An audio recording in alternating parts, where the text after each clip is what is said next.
In this presentation हम एक और वेल्डिंग की टेक्निक लेके आए हैं जिससे हम थर्मोप्लास्टिक मटेरियल्स को वेल्ड कर सकते हैं, जिसका नाम है वाइब्रेशन वेल्डिंग। वाइब्रेशन वेल्डिंग नाम से ही बहुत क्लियर है। अब थर्मोप्लास्टिक में अपने बेसिक रिक्वायरमेंट क्या है कि हीट प्रोड्यूस होना। हीट कैसे कैसे प्रोड्यूस हो रही है, जिस भी तरीके से हीट प्रोड्यूस हो रही है उस तरीके से नाम आ जा रहा है प्रोसेस का। फ्रिक्शन में हीट कैसे प्रोड्यूस हुई थी, फ्रिक्शन के कारण।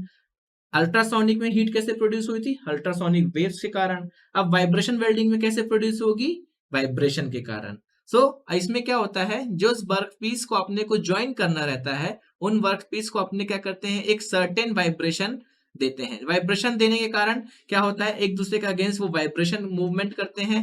मूवमेंट होने के कारण क्या होता है, उनके बीच में फ्रिक्शन क्रिएट होता है।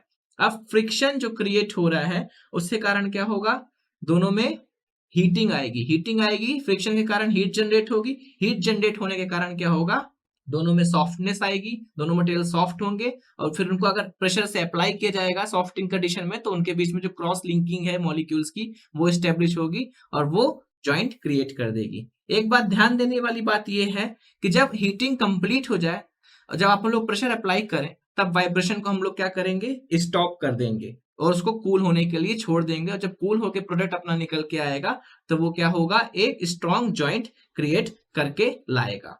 अब कुछ इंपॉर्टेंट टर्म्स हैं इसमें जो कि अपने को वाइब्रेशन वेल्डिंग में ध्यान देने वाली बात है, जैसे कि फ्रीक्वेंसी ऑफ वाइब्रेशन।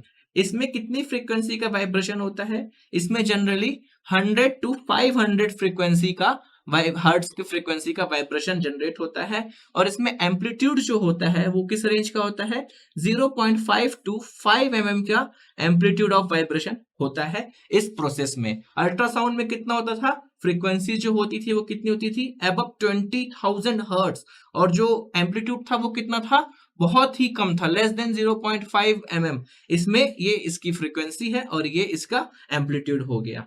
अब इसको इस्तेमाल कौन से मटेरियल्स के लिए किए जाते हैं, जनरली सारे मटेरियल्स को हम लोग वाइब्रेशन वेल्डिंग के द्वारा ज्वाइन कर सकते हैं, चाहे वो एमोर्फस हो, सेमी क्रिस्टलाइन हो, क्रिस्टलाइन हो, चाहे वो कंप्रेशन मोल्डिंग से बना हो, इंजेक्शन मोल्डिंग से बना हो, ट्रांसफर मोल्डिंग से बना हो, किसी से भी बना हो तो उसको अपन लोग क्या कर सकते हैं, वाइब्रेशन वेल्डिंग के माध्यम से ज्वाइन कर सकते हैं। अब ये कहाँ पे इस्तेमाल होती है, ये मेनली ऑटोमोटिव इंडस्ट्री और डोमेस्टिक अप्लायंसेस बनाने के लिए इस्तेमाल होती है।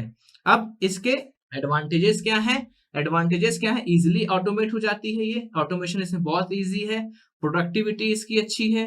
पॉलीमर्स, ऐसे पॉलीमर्स जो कि ऑक्सीडाइज हो जाते हैं हाई टेम्परेचर में, उसके लिए भी ये वाइब्रेशन वेल्डिंग बहुत ही ज्यादा यूजफुल है, बहुत ही ज्यादा इफेक्टिव है। उसके बाद लार्ज और कॉम्प्लेक्स पार्ट्स को भी ज्वाइन करने के लिए वाइब्रेशन वेल्डिंग बहुत ही ज्यादा इफेक्टिव है।